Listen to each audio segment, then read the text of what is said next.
ba militant ya PPRD so ba kutani na espace ka ba moni elongi ya président Félix na be fiji na ye ba fichi na ye ba banderole biloko minene il faut ba kata yango donc morceau mususu kotumba ezo sali makaka na Kinshasa te ezo sali matina ba province ezo sali mana ba province tozo comprendre te vango eza nini to message nini oyo bandeko wana baza na posa ba pesa biso toyebi ke baza na alliance angona no esali utu ina nete me makambo na makambo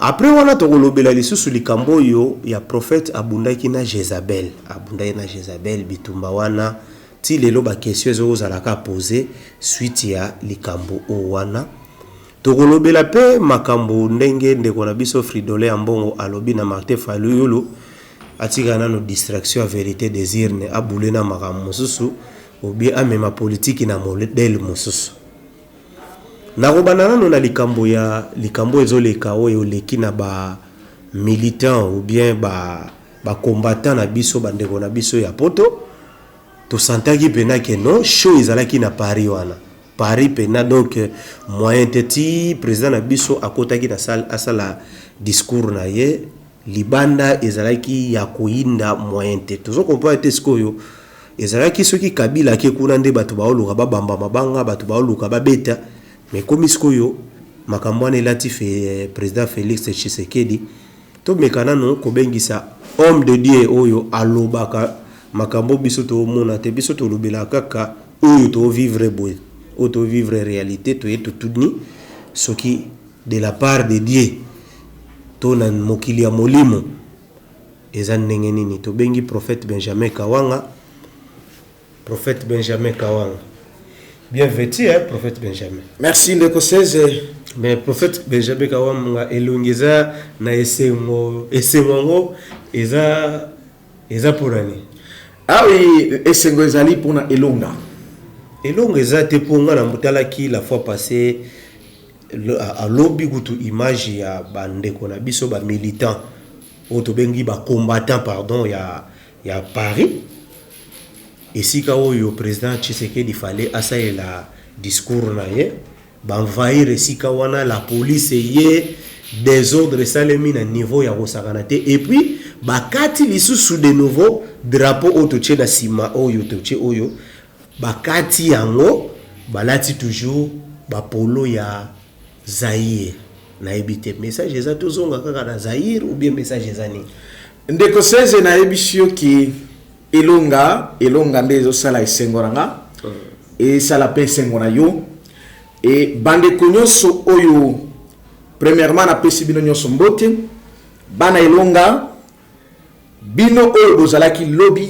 ba combattant ou ba combattante du pays du Congo. Aujourd'hui, votre frère Benjamin Kawanga, en vertu de l'autorité qui m'a été confiée et ce pouvoir divinement par là, que je vous proclame, vous devenez le vainqueur, le victorieux.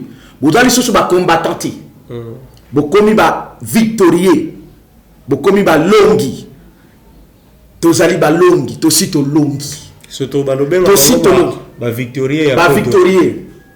Donc plus question ba combattant de conseils ko benga bango ba combattant et au moni ba militant wana ne batikali ba combattant bango ne heureusement lobito ko lobelango o ba bunda bango na bango ba wana batikali ba combattant mais ba o nyosho ba portaki la flamme rouge wana les prophétique que j'ai ezo nazo mona te que un père non il est vrai qu'un père il y a une malédiction là-bas. N'a jamais on flambeau à rouge wana. La flambeau à rouge wana et l'ingé kolobani les symboliser elonga. Vous comprenez? Mais oui, parce que le drapeau va passer les significatifs. Ils allaient kolobaboyer, basali différence entre ba traître et bango.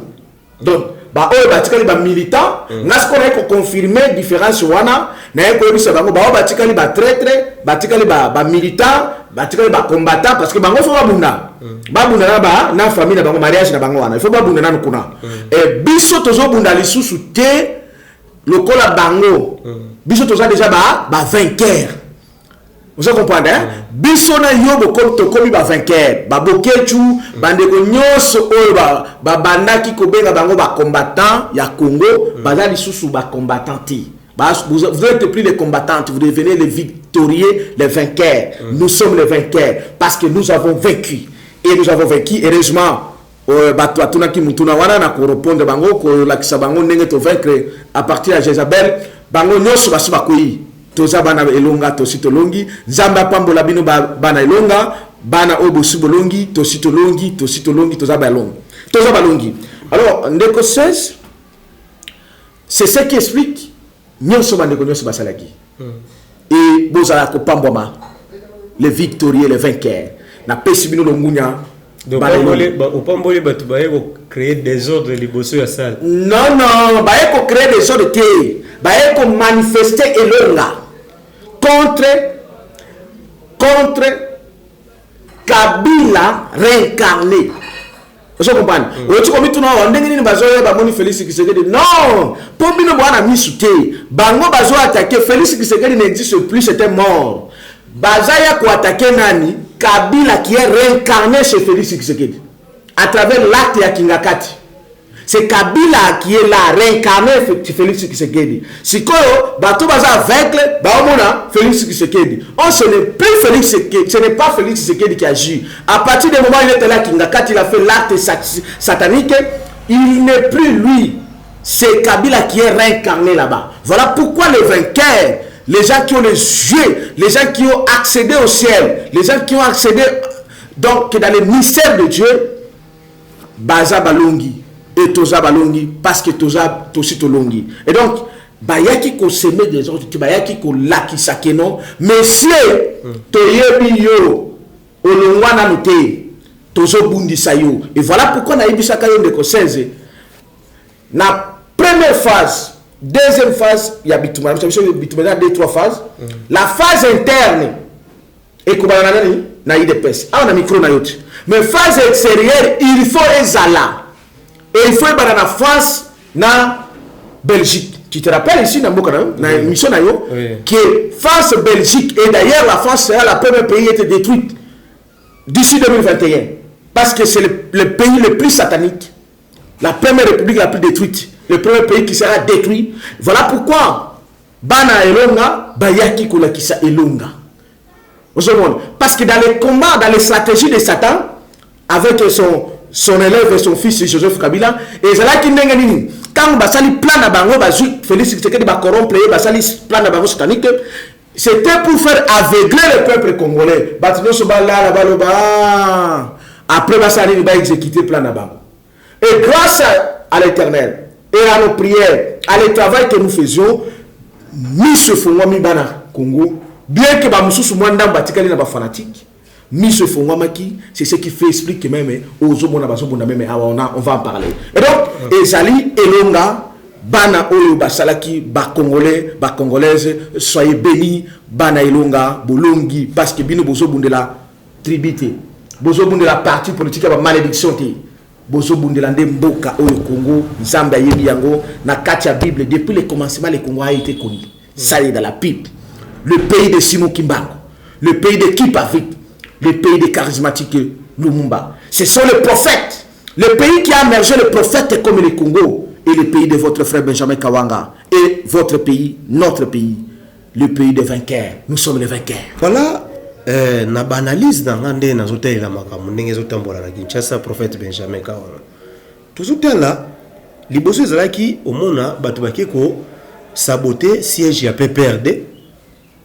Au mona pe batu mususu baki ko saboter siège ya IDPS ou bien babeti ba militaire ya IDPS soki to komi na ba kondi na bango ya PPRD to ya IDPS ya cash to FCC babano lo bano eza ba voyou eza batu désordre eza ba kuluna batu basali yango eza ba militaire ya IDPS te soki ezaki ba sitaki IDPS soki pe ba sitaki PPRD ba lo bano batu PPRD te wana eza ba civique côté ba outil to yebi butu mais elongona niveau wana et comme sikoyo ba mikondi na bango ba mikondi siko guerre komi ya ba mikondi et elongo sikoyo na mikondi komi ke batu ya IDPS soki ba moni effigie ya Kabila Déjà on dirait ça t'es na mutana liboso na bango bazo tumba bazo kata bazo panza batu peya PPRD soki bamoni photo elongia Félix Tshisekedi aza président lelo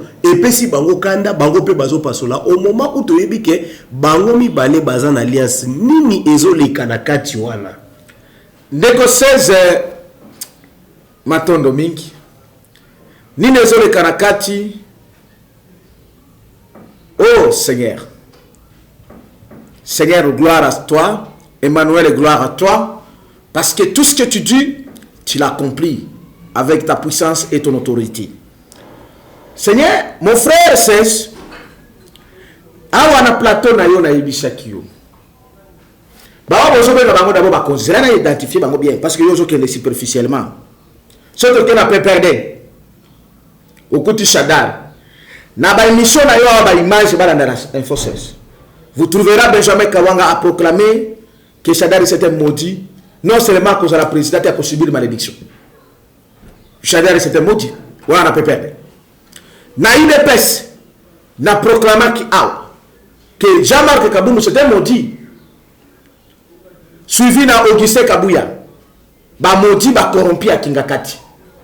Muto banaki ko linga ko kosa peuple de Dieu.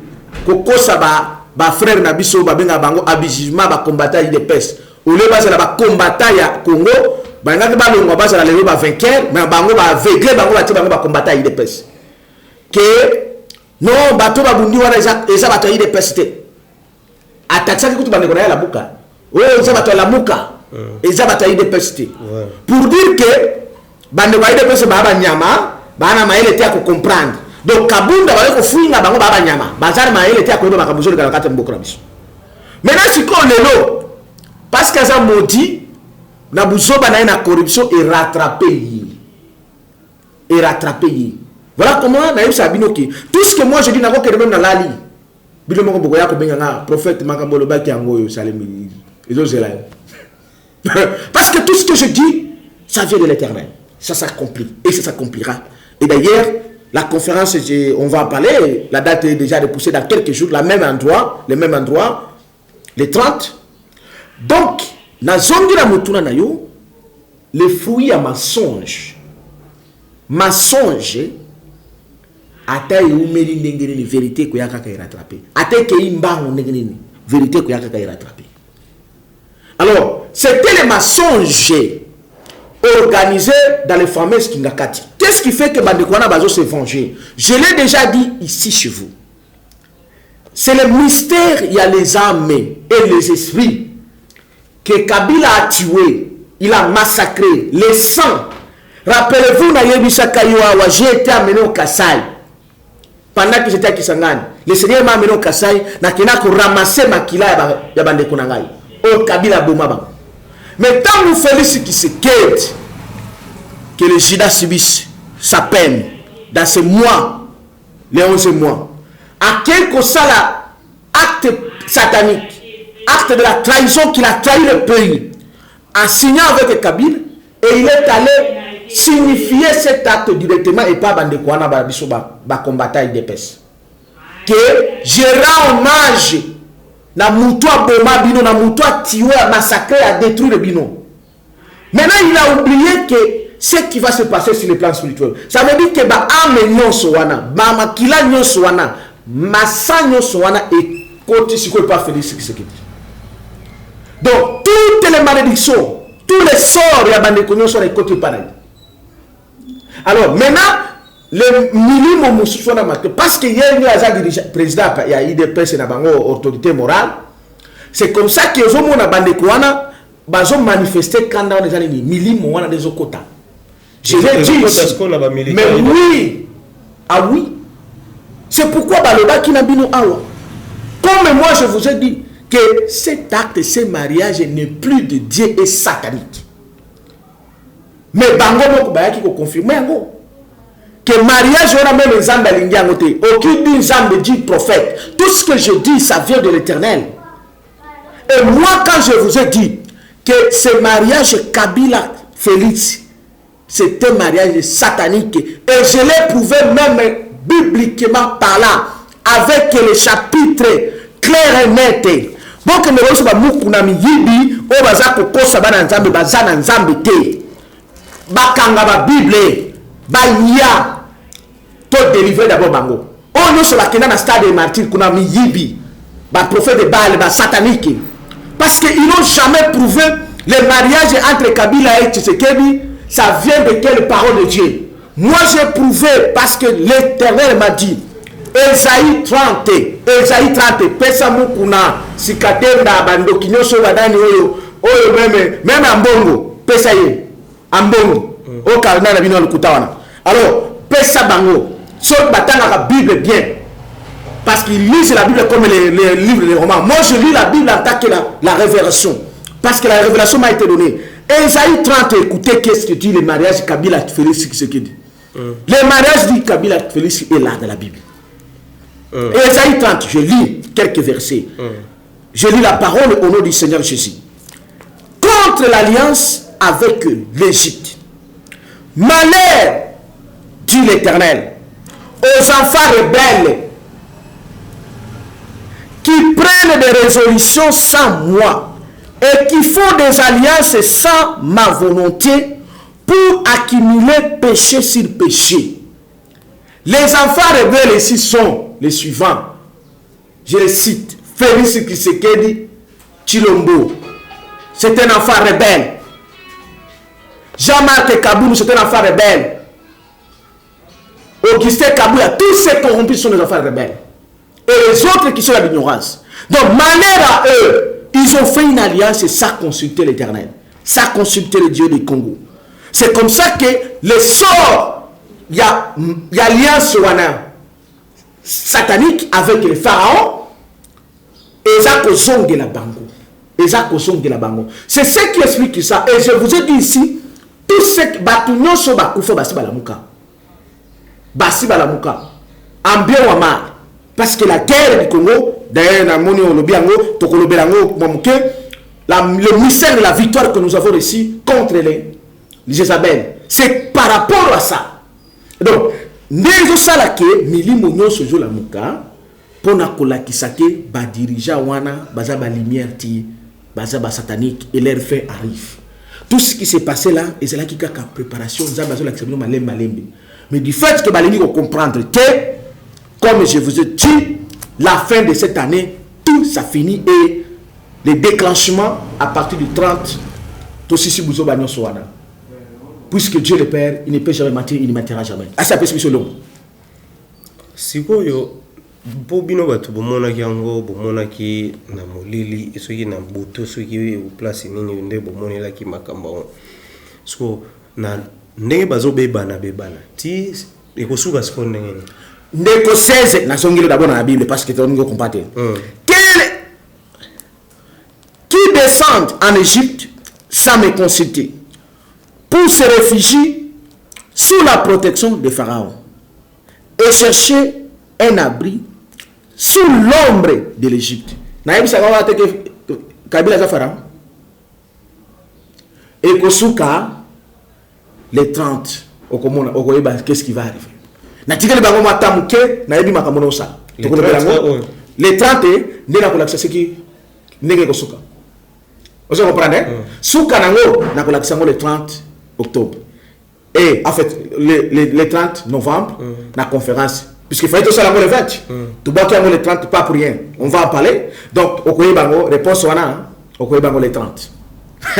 Voilà, avant Tokota, na likambo bazotu na nga balobi ke prophète Benjamin Kawanga abundi na Jézabel.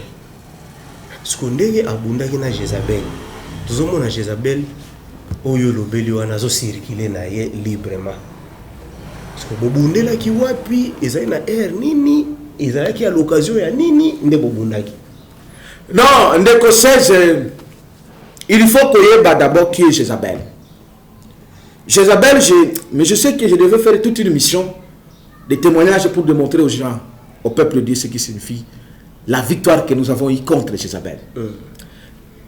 Jézabel, c'est un esprit. Azali, actuellement là, Jézabel c'est un Satan. C'est un représentant Il y a Satan. Et Satan, que vous voyez, Satan, c'est une puissance à mal. C'est un pouvoir du mal. Et corps a utilisé ça s'appelle le corps Jézabel, la femme de la méchanceté. Donc Satan utilise les femmes. Satan est une femme. Ce qui n'a jamais eu bien avant, je peux te dire, parce que Moutoune a 3 corps. Le corps que Jézabel utilise, c'est le corps Eva.